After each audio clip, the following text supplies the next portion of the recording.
hizkuntza ez da, ni hizkuntza ez da, nire arazoa hizkuntza ez da, gubion arazoa hizkuntza ez da, gure arazoa hizkuntza da, herritar guztion arazoa.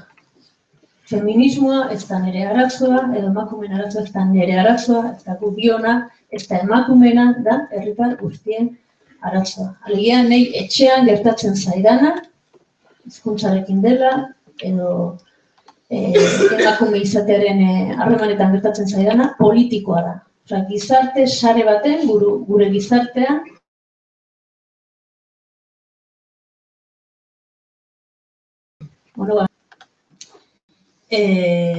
bizi garela, bizi dugula gizarte hori, eta gizarte hori guk ere aldatzen dugula, ezta?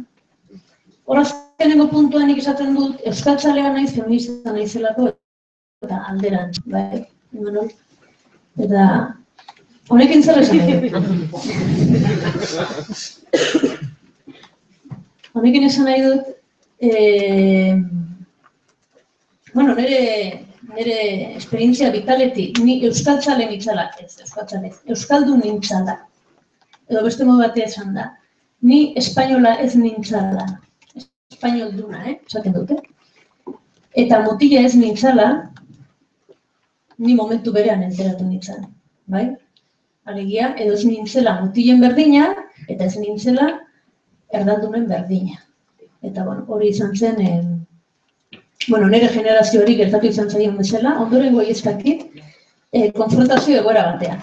Umetan eta ume elebakar izan da, eta nola ikastolako ume elebakar neskak matxakatzen gintuzten, mutil erdaldunek, kale bat gurutzatzerakoan, eta horrelakoak, ez da nola behartzen gintuzten, esatea, tu eres castellana, eta guk espainola ez justu, eta orduan esan behar genuen si, kalea pasatzeko, eta esaten genuen no somos vascas, orduan ja problema bat ezan. Orduan hor kontuatzen zara, neska zarelako, etortzen dila mutil horiek zure gana, eta euskalduna zarelako. Esango dut, nik hau ez nula ez bere momentuan, ez gaur egun trauma bezala bizi, bazta ere esaten dut. Eta hoi egiten ziaten batzuk, orain laguna ditu dela, eta euskalduna direla, eta bere seme-alabak ere bai. Baina, esan nahi ni momentu horretan konturatzen naiz. Alegi, ez nahi mutiko bat bezala izan, eta espainola ere ez naiz, ez da. Orduan, pertsonalaren eta politikoaren ideia hori, feminismoak ekarri duna, uste dute hiztunaren planora, hiztun minorizatuaren planora oso ondo ezkontzen dela, ez da? Hemen gauden emakumeok sentitu ezakegu minorizatuak, edo subalternoak, edo baztertuak, edo garela, izan garela, eta izango garela hainbat tokitan, ez da? Eta nik uste dut hemen zaudeten gizonok, hiztun gixara ere sentitzen duzuela, hiztun gisa, baztertuak, edo leku batean jarriak, edo isilduak, edo subalternitatera eramanak izango zaretela behin baino gehiagotan. Alegia, esan nahi dut, identitatea anitzak ditugula guztiok, eta aldi berean garela hegemoniko eta menperatu, eta menperatzaile, bai? Eta hizkuntzaren planoa, bi hizkuntza ditugun momentutik, oso erresa zaigu gure hizkuntza bateko minorizazio egoerari buelta ematea, hizkuntza hegemonikoari helduta, bai? Edo eta genero moduan emakume bezala baztertzen edo minorizatzen edo zaituztenean ere, beti daukezu alternatibak horrez ez dira hain garbiak, baina beti daukazu ez konfrontaziora jotzeko aukera bat, edo emakume bati eskatzen zaion modu horretan funtzionatzekoa, injustua izanagatik, edo eta plaza publikora joteko gizon baten edo gizonak, edo kasu honetan arauak eskatzen dizkizun moduan egitekoa, ez? Hau adibidez, interesgarria askok ezagutuko duzuen, bertsozale elkarteko genero taldeak hau askotan landu izan du, ezta? Nola plazaratu dira emakume bertsolariak gizonezko plaza batera, eta hor nola lehenengo interbentzioak dian oso maskulinizatutako eredu batzuk, eta ia plaza irabazten duzunean, esaten duzu, eta orain nik naiz, ezta? Ez emakume ez dizun, ni naiz, ezta? Orduan, hor, estrategia diferenteak daude konfliktua ez evitatzeko edo eta konfliktua konpontzeko ere bai. bueno, nik uste hori dana feminismoak erakusten digu. Feminismoak egiten duen beste kontu bada, eta oso interesgarria da, botere harremanen irakurketa oso detailatua, oso zolia eta oso zehatza, ezta? Botere harremanak ez dira goiti berakoak bakarrik. Botere harremanak denon artean, horizontalki eta modu diferentetan garatzen dira, ezta? Eta lehen esan dudana, menperatu eta menperatzaile gara, bai?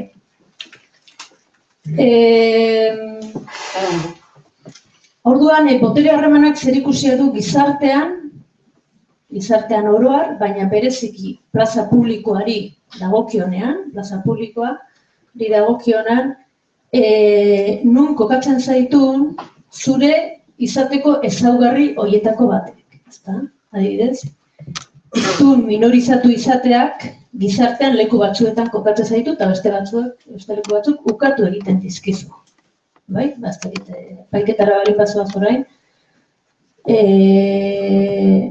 Eskubide izango duzu behar bada hemen euskaraz egitekoa, baina, epaiketa irabazteko aukera barin baduzu, obeduzu espainolez egin, ez? Hori da beti abokatu esaten dizutena. Gautzeko bada egintzazu euskaraz, ez da? Baina irabazteko bada egintzazu espainolez. Edo, juntzaitezke osasun zerbitzuetara, edo leku askotara, eta han esango zaizu, ez hemen euskaliztun gisa ezin duzu funtzionatu. Orduan kokatzen zaitu leku oso jakinetan, eta beste batzuetan kokatzen zaitu. Emakume bezala beste hainbeste, ez da? Emakume bezala iritsiko zara leku batzutara, eta beste batzutara ez, eta txiki-txikitatik bai mutikoak eta neskak nola ezten ditugun, oso argi dago bakoitzak bere bizitzaren perspektiban, norainoko perspektiba izan lezaken, 8 urteko mutil batek edo 8 urteko neska batek. Ez da, oraindik ere hor, eremuak eta iristeko helmugak ere oso diferenteak direla, bai? Orduan, feminismoak proposatzen du botere harremanen azterketa oso sakon bat, eta horren gainean proposamen eraldatzaile bat egin. Alegia nola egin harremanak, botere harremanak pentsatuz beti izango direla, baina nola egin ahalik eta botere harreman berdintasunean edo gizatasunean edo justuagoan izango direnak, ezta?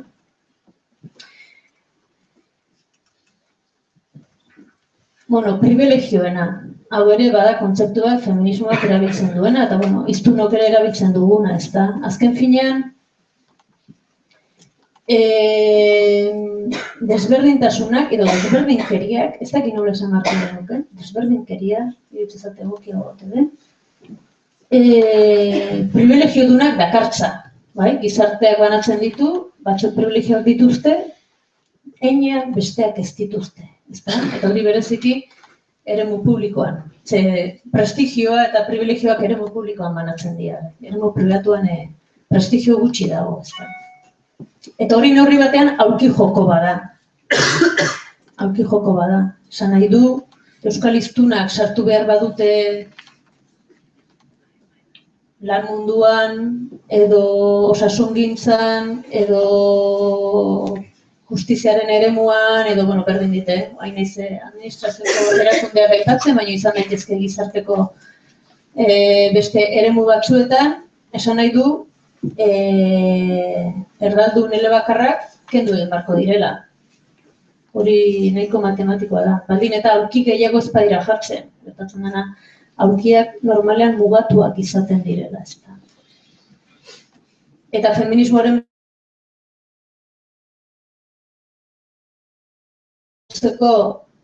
emakumeak sartu behar badira, emakumeek hitz egin behar badute, gizonezko batzuk isildu egin barko dira, ezta?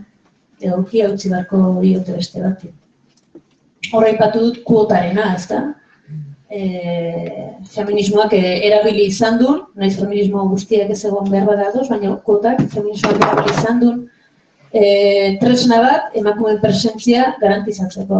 Egia da, emakumeen presentzia gero ez duela feminismoa garantizatzen, halaber, ez da matematikoa, ezta?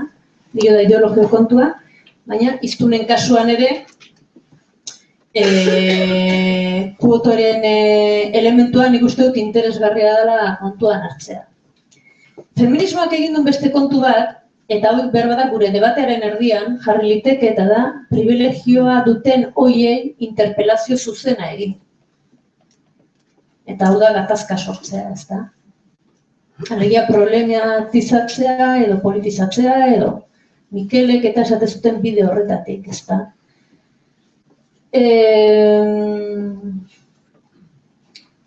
Hemen galdera bat sortu zen, hizkuntzara ekarrita, zer egin beharko genuke problematizazio hori, politizazio azken finean da, eremu publikora eraman, guztiona dan gai bat, ezta?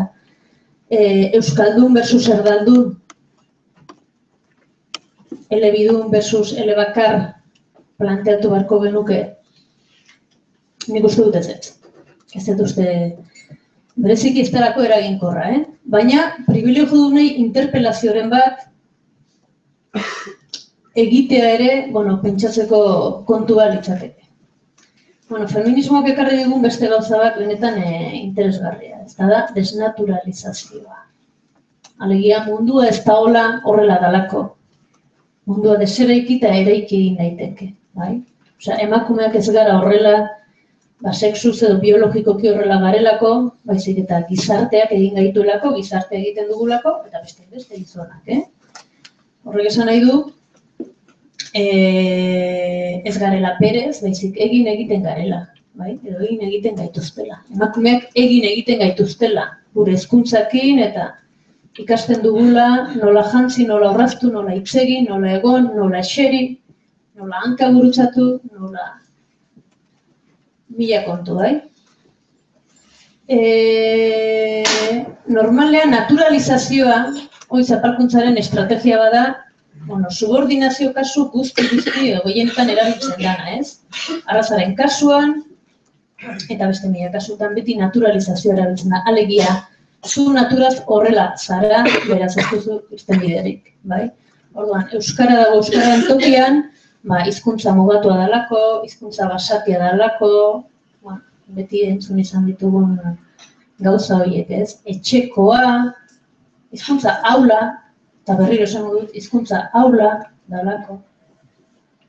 Eta emakume beste esate zaigu, ez? Emakumeen gunea etxea da, maitakorra gea, sensibilitateari lotuak, ez razionalak, aula gara, hor bada naturalizazio paternalista oso bat, babesteko intentzioz esaten dena, baina azken finean nolabait neurri baten behar bada zure burua altxatzeko tresna gabe uzten zaituena, ezta? Orduan, desnaturalizazio, importantea da, ez? Eta ematen digulako aukera, beste euskaldun izatearen gaineko beste diskurso bat egiteko. Segurazki autoafirmatiboagoa eta gure buruari konfiantza gehiago emango diona, ezta? Justizia soziala. Feminismoak bai lortu du, eta netzako interesgarria da, identitate kontu bat izan zitekeena, emakumea naiz, gizona zara. Herritarren eskubide eta askatasun diskurtso eta praktikara ekartzea. Kolektibo batena izan zitekeena, edo herritarren eskubide eta askatasun diskurtso eta praktikara ekartzea. Leninakik esan du, ez da identitatearen diskursoa herri honetan urte askoan eta marka askoan indarrean egondana, eta behar bada, bola batzutan hori bakarrik eduki dugu, ez da? Izan zaitez euskaldun, ez da? Agindu hori. Izatea, gauza, no esango nuke, gauza solido,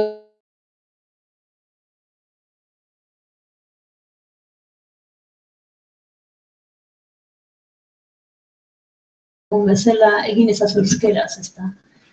Horrelakoak, ez da? Nik uste dute feminismoak asmatu dula nolabait identitatea, edo lehen esaten nuen desnaturalizazio prozesu horrekin, generoa, goitiberaino zalantzan jartzeaino, queer teoriekin eta guzti horrekin, alegia ni zergatik naiz emakumean naiz, benetan, edo gizona, hori dena desmontatzearen aino.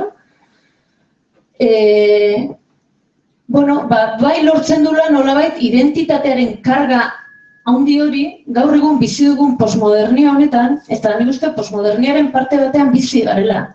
Naiz eta nahi itzaidan asko gustatzen, baina nik esango nuke nire semea postmoderno badala, gauza askota. Bai, esan nahi gauza niri askotan esan dut, baina nahi balio izan didaten gauzek hizkuntzaren kontzientzia hartzeko nire semeari zizkete balio. Baina balio dio bere burua deseraiki eta eraiki ahal izateko ideia horrek. Hiztun bezala, edo kasu honetan mutiko bezala, edo mutiko izendatu bezala, edo dena dela, ezta. Orduan, alde horretatik uste dut, besteak beste feminismoak momentu honetan, gazte askoren pentsakera, bizikera batekin, edo ideologia batekin, edo sentipen batekin bat egiten duela, ezta. Justizia soziala, ezta. Nik bai emakumeen auzia, eta gehiago badira, baina nik bi horiek eutzen ditut, bai emakumeen auzia, eta bai hizkuntzarena, nik uste justizia sozialeko arazoak direla. Esan nahi dut, hizkuntzaren berdintasuna. Eta bera, aipatuko dut, ez dut uste alferrik, orain Gipuzkoako diputazioak lehen euskara normalizazioa zena, orain hizkuntzen berdintasun saila uste dut, gutxi asko, izen hori jarri diola. Nik uste dut feminismoaren ideiari helduta, igual hanka sartzen nahi naiz, baina uste dut baietz badatorrela hortik, ezta? Berdintasunaren diskursoak, eremu diferentetan izanik ere, justizia sozialaren diskurso badakar. Justiziazkoa da berdintasuna bermatzea. Alegia, desberdinkeriak daudelako, praktikatu behar da justizia soziala, berdintasuna iristeko. Zentzu horretan, feminismoak, nolabait, demokraziaren kontzeptua, eta antaz eitzin dezakegu askota luze, baina demokrazia. Guk ulertzen dugun sistema hau, nolabait, demokratikoago izateko tresnak eskaintzen ditu, eta ideologia bat, bai? Feminismotik pasako den demokrazia bat, askoz justuagoa izango da, eta berdinzaleagoa. Nik uste dut euskerari ere aplikatu ditzako egula, hau, ezta? Euskerak ere balio behar izan duela, balio behar duela, demokrazia demokratikoagoa egiteko. Nik uste dut demokraziaren baloreak ere, hizkuntzaren, euskeraren, ukazioaren edo erabileraren momentuan jartzen diela jokoan. Egunero, edo kalitatea. Demokrazia horren kalitatea ere neurtu daitekela euskal hiztunek bere eskubide linguistikoak eta sozialak praktika eramateko dituen arazoetan edo aukeretan, ezta?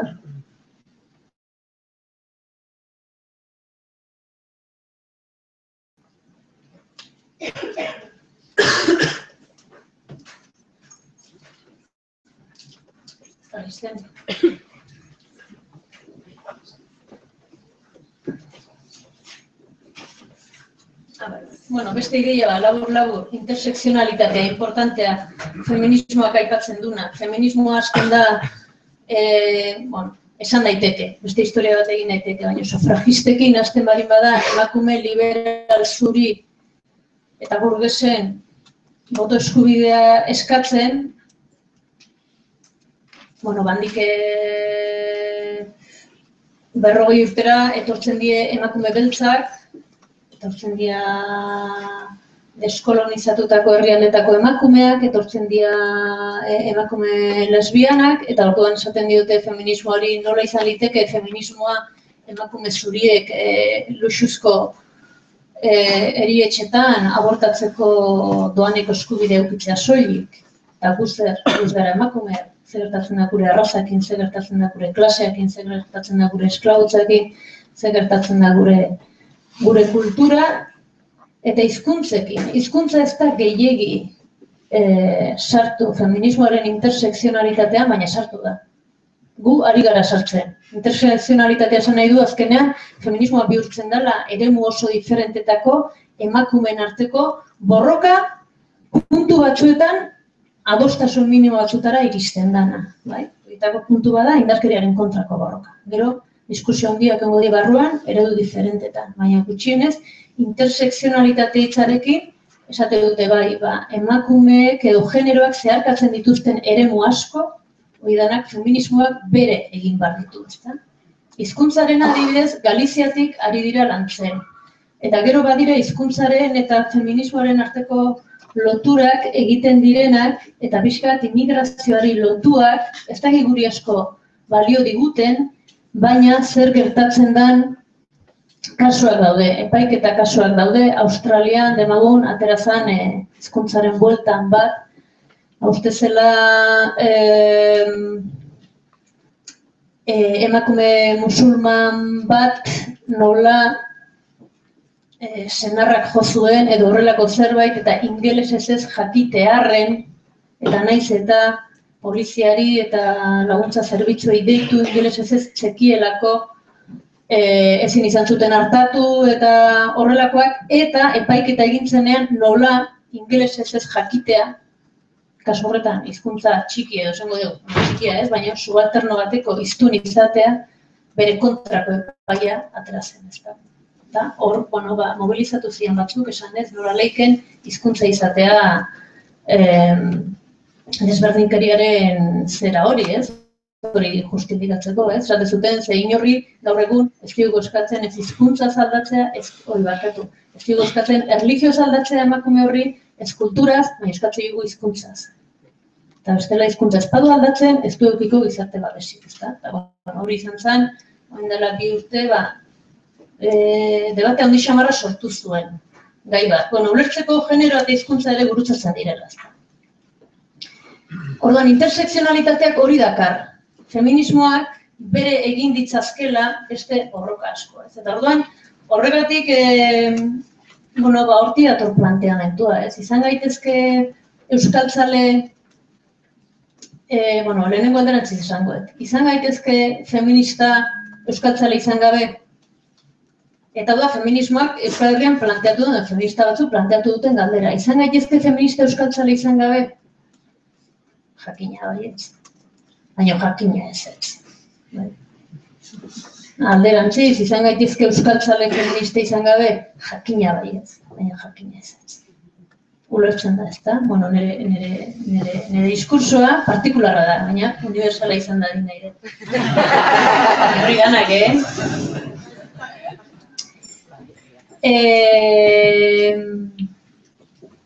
Galizitik beste esaldi bat, Nel Vidal, orain izut uste, baina orain arte Galiziako hizkuntz normalizazioen elkarteko lehendakari izatanak, eta arek esatezun ezin da hizkuntzaren alde egon eta matxista izan. Bera motila da, esaldi horrek beste puntu batetik gauza berdina esaten ari da. Eta bi minorizazio, hemen bentzat, hemen edo Galizian, edo Katalunian ez dakit, baina hemen bentzat, nolabait, zergatik ez eskua eman da jun, ez da? Kontutan eukita, euskaltzaleen erdiak, ez dakit erdiak, edo gehiago behar bada. Jakineko nuke Euskal Elkartetan emakumea gehiago dien o gizonezkoak, emakumeak ez, pentsa. Euskal Elkartetako gehiengo emakumea barin bada, hor, badugu sujetu politiko bat, zeina bi aldiz menperatua dan, hiztun gisa eta emakume gisa. Menperakuntza inkoitza. Hau, gauza hauek ez dira berriak, Euskal Herrian asko erabile da, hau, menperakuntza inkoitzarena, Angela Davisen diskursoak, esaten, gukara nazio askapenaren alde gaude, eta langile klasearen alde gaude, 70ko hamarkadan, ez da?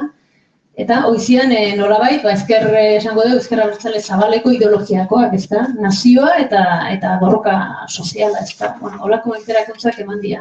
Eta gero Angela Davisek ekarri zituen, gero iparraldeko feministek bereziki bere egin zuten ideia ez, arraza emakumea eta klasea, eta orduan arraza ez, emakumea, klase soziala eta nazio askapena, ez da.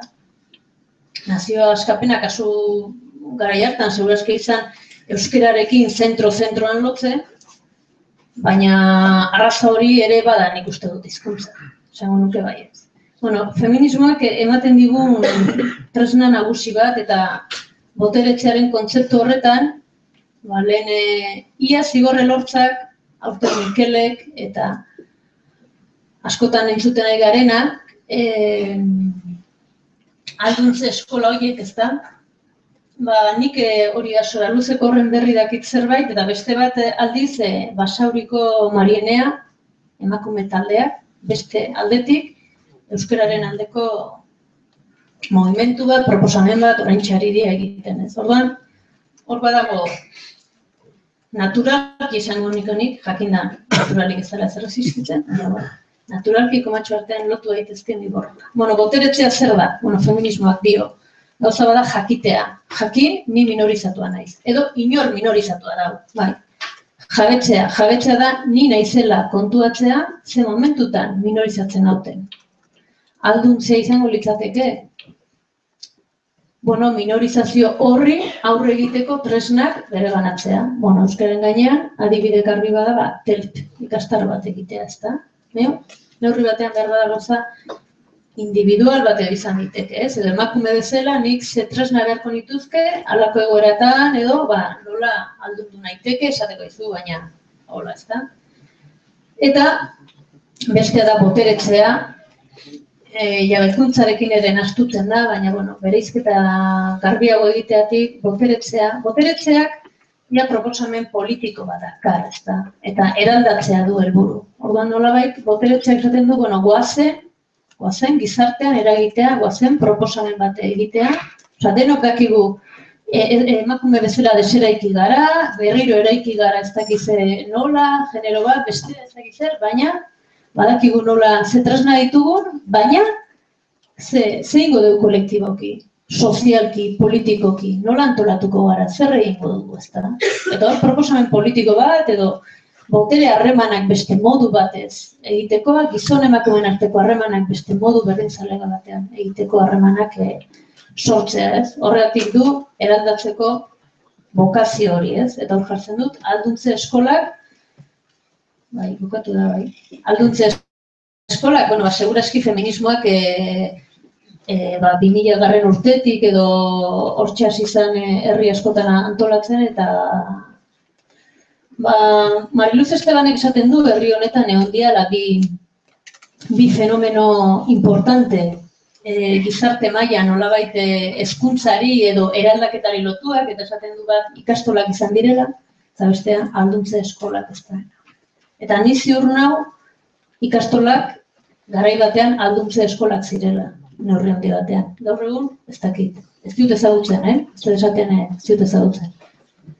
Egongo dia batzuk badakit alduntze eskolak direla ezagutzen ditudalako, eredu batzuk ikastola batzutan, eta beste batzutan iruditzat alduntzea, hiztunen alduntzea, alegia esan nahi du 18 urte arte umeak euskaraz hezten ditugu, eta gero bidaltzen ditugu mundura, esan gabe, baina kontuz, orain beste mundu batera zoaz, eta horrezta hizkuntza normalizatua, beraz, behar bada normalizatzailea zu izan marko zara baita ere, ez? Bueno, gutxienez, ordurako jabetua daude, jakina.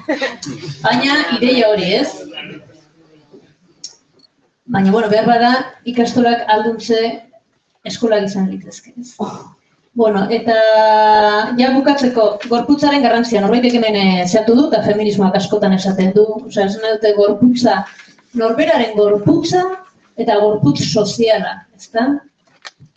Ze alde dago emakume menperatu bat edo emakume boteretu baten aldean fisikoki plazan. Ze alde dago? Nola hitz egiten du? Ze jarrera du? Nola ibiltzen da? Nola sartzen da? Nola irtetzen da? Osa, gauza korporaletaz ari naiz, ezta? Edo eta feminismoa nola agertzen da kalean, modu diferentetan. Martxoan zortzian agertu liteke, edo hilketa bat dagoenean, edo agertu liteke Gasteizko festetan mutil jatorren zea horietan. Parentesi bat, atzo Donostiara honitzen, tanborran eta artesanako tanborra ondotik pasan nintzen, nun emakumeak debekatu dugun, ezpagara kantinera. Irtetzen da, bueno, esaten ze gorputz gertu zaizu hor, hoxe da.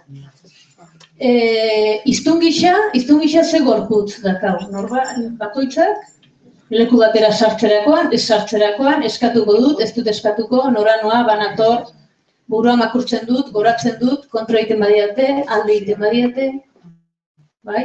Ze gorputz sortu nahiko genuke? Gure gazteak euskal hiztun bizipozetik kontzientziatutakoak nahi baditugu ze gorpuzkera behar dute. Nola landuko dute, ezta? Eta hori, gorputz sozial gisa nola agertuko gara kalera. Korrikara, kilometrotara, bidanak nola. Ze helbururekin, ze politizazio mailarekin, ze goxotasun mailarekin, edo ze bortizkeriak, matxo guztiekin, bakit ezin dara hitza berabili, baina mailarekin, bai, ulertzen da, ezta? Euskaldun du. Nik, eta hori nerea partikularra da, baina unibertsala izan dadin nahi dut, eta da, nik uste dut, aliantzen bidea eginen bardala, eta euskara eta feminismoaren artean oso garbi ikusten dut, baina beste batzuk ere bai, eta lehen Imanolek esan du, lehen jute ginen, elkartetara, galdetuz, guk hau nahi dugu, edo proposatu, zabingo genuke, eta orain zuek zer beharko zenuke. Kontua da, ahalik eta ekimen eremu gehien pasa daitezela euskeratik. Eta guk hori nahi barin badugu, guk besteari emanin bar diogu, eskatzen ari barin bagara, ezta? Eta gero uste dut, euskalduntzea, ahalduntze baten enean, hiztun gisa, uste dut, herritar gixare ahaldundu egiten gaituela. Zeita ulertzen da. Nik hola bizi dut. Bai? Eta uste dut, emakumeen ahalduntze eskoletatik pasatzen zarenean ere, ez zarela boteretzen emakume bezala, persona bezala baita ere. Esan dut beste hainbat ere mutan, ez bakarrik konfrontazio sexista edo horrelako batean, baizik beste, nolabait badala, herritar izateko eskola bat ere, ezta? Eta uste dute, gustatuko litzaidake, euskara ere horretarako izan dadin. Euskaragatik bakarrik? Bai, noski. Guantxe sinatuko nuke, bai? Baina aukeran jartzen baiazu, euskara eta zer gehiago. Eta zer gehiago, ezta?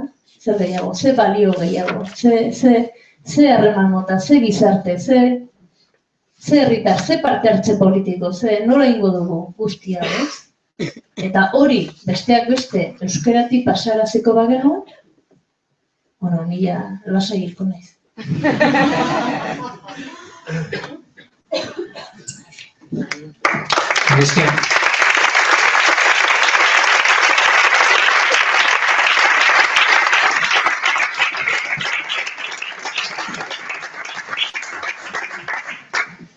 Hauagik baduzuenez, galderarik baian badabat.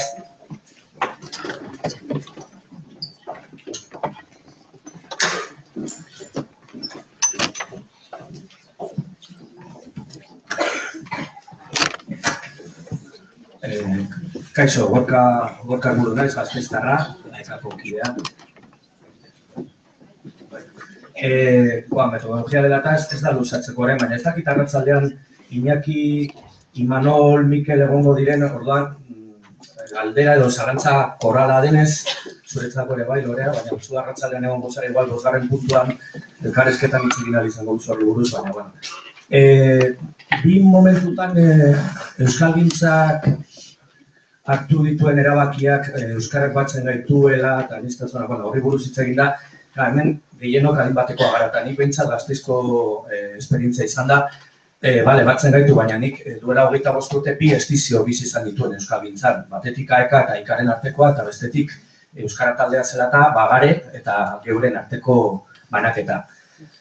Eta hor, justu txeketzen teoriak, konpaktazioaren eta barra zeuden, baina hor bagenuen kezka bat eta bar atera da, behin baino gehiagotan politizazio hitza eta despolitizazioa. Baina guri ere ateratzen zitzaigun ideologizazio eta desideologizazioa inor aipatu, edo zuetako inork aipatu ez dituen terminoak.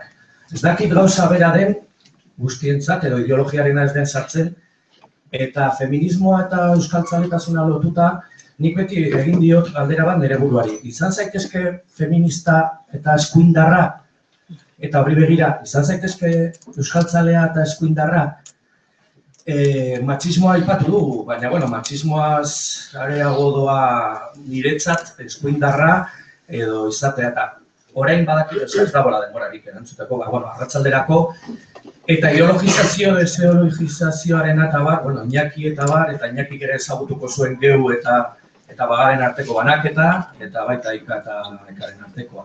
Hanik botatzen dut hor, eta aldenean,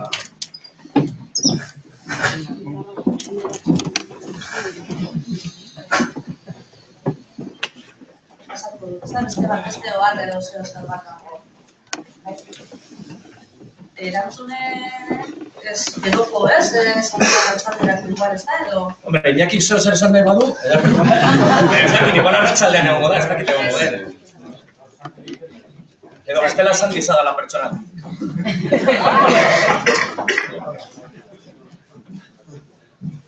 Bai, barkatu, nor izan nahi. Bueno, askotan istiluak egoten dira eta hori oso normala da. Istiluak egotea oso normala leku guztietan arrazoi ezberdin asko bat gainean. Eta horrean askotan gertatu izan dena da gehien bat politikak agindu duela gizartearen beste eremu batzuen gainetik. Eta berdin zait ekologia izan, edo hizkuntzako gorabeherak izan, edo sindikalgintza izan, edo askotan politika eta ideologia politikoak eta erakunde politikoak beraien interesak jarri dituzte beste ezeren aurretik. Eta balio izan dituztela joko eremu horiek edo istilu edo gatazka edo konfrontazio eremu horiek bestelako interesen mesedetan. Hori da gakoa. Gero, elkarten kasutan, eta elkarte mota guztitan bezala, edo enpresak izan, edo elizak izan, edo berdin zait, edo lagun kuadriak izan, gero ja badaude ere, harreman pertsonalen arteko istiluak edo konponezinak, edo mota askotako kontuak gerta daitezke, ezta? Baina euskaren kasuan, politizazioarena nik beti esan izan du. Politizazioa euskaren inguruan zergatik etorri da. Baina, ideologia eta alderdi joakin batzuk bakarrik egin dutelako euskaren alde. Orduan parekatzen duzu ideologizazioa eta politizazioa? Bueno, ideologizazioa izan daiteke politizazioa, baina askoz zabalagoa. Konzeptuak ez dira baliokideak, nire ustez. Bai egia da, alderdi politikoak ideologiak dituztela, baina ez da gauza bera. Ideologiak diskurtsotan egon daitezke mota askotakoak, baina kontua da zer nolako balioak jartzen ditugun oinarrian. Eta alderdi politikoek ezarri behar dute gizartean hizkuntza mailan komunitateak nahi duena zer den? Edo izan behar du komunitateak berak planteamentua garatu behar duena eta gainera esan alderdiei aizuek guk nagusiki hau nahi dugu.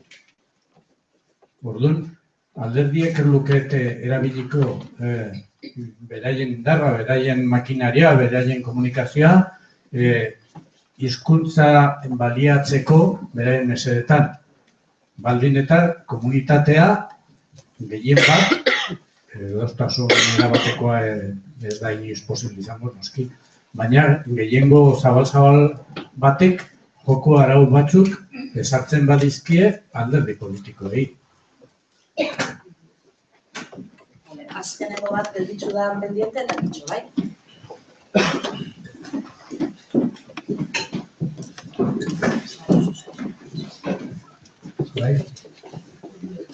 Bai, Jose Mari musika naiz. Esan duzun guzti horren atzean, nik agertzen da dut gizarte eredu bat. Neuk hori izango nuke. zuk ez duzu izendatu gizarte eredu hori, baina nik kapitalismo patriarkal uniformitzailea esan duke. Uniformatzailea.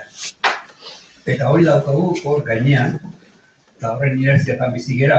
Ez dakit, zur nola ikusten duzun asunto hau. Nik partikularki feminismoa antikapitalismo gisa ulertzen dut. Eta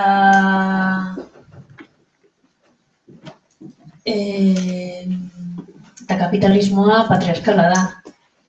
Eta, ja luze izango zen esplikatzeko, baina kapitalismoaren oinarria da, hain zuzen, sexo generoen banaketa, eta lan banaketa. Lan batzuk ez dira ordaintzen, alegia, personak sortu eta lan mundura botatzeko lan guztioi, historikoki emakumeekin duguna, doainekoa, eta inongo eskertzarik gabe egin dugu, gero lan merkatuak hori ustiatu dezan, eta horregatik funtzionatzen du kapitalismoa ekonomia. Mitin bada, baina. Esan nahi duena da, bai, nire feminismo antikapitalista da, eta nire euskaltzaletasuna baita ere.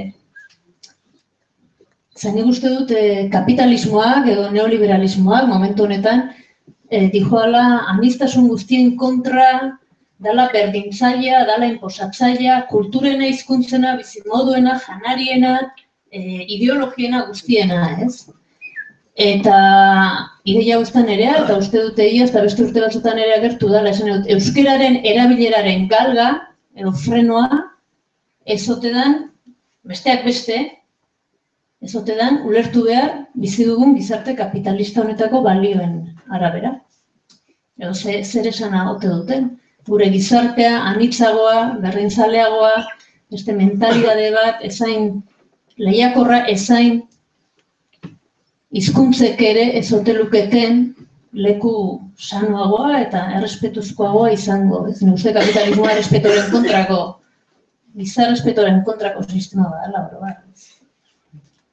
Baina, bueno, Mila esker, Lorea.